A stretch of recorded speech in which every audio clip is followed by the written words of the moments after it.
নমস্কার বন্ধুরা, আমি পূজা। তোমরা সবাই ভালো আছো তো? প্রথমে কড়াইয়ে গরম তেলে শুকনো লঙ্কা জিরে ফোড়ন দিয়ে আমি কেটে রাখা সবজি দিয়ে দেবো। কেটে রাখা সবজির মধ্যে আছে ডাঁটা, করলা, আলু আর কোয়াশ। তারপর একটু নেড়ে নেব।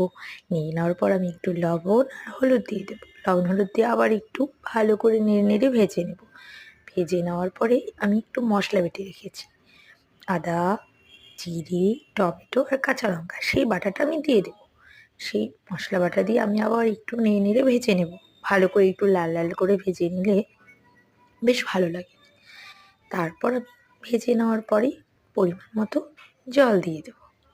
পরিমাণ মতো জল দিয়ে আমি একটু ভালোভাবে ফুটিয়ে নেব। ঝোলটা ভালো করে ফুটিয়ে নিবে, তত বেশি টেস্ট আসবে। তারপর ভালো করে টকবক করে ফুটে গেলে আমি তার মধ্যে ভেজে রাখা বাটা মাছ দিয়ে দেবো। সেই বাটা মাছ দিয়ে আবার একটু ফুটিয়ে নেব। বেশিক্ষণ ফোটাবো না, বেশি মাছ নরম হয়ে যাবে তাহলে। যেহেতু আমি মাছগুলো একটু কড়া করে ভেজেছি, বেশ আর একটু অল্প ঝোলে রাখলে বেশ টেস্টি লাগবে। তারপর আমি একটু ভাজা জিরে দিয়ে নামিয়ে নেব।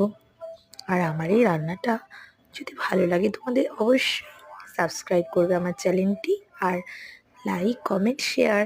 আর এইভাবে আমার পাশে থাকো বন্ধুরা, তোমরা সাবস্ক্রাইব করো তাড়াতাড়ি। তোমরা না করলে কে করবে বলো? Bye bye. সবাই ভালো থেকো, সুস্থ থেকো।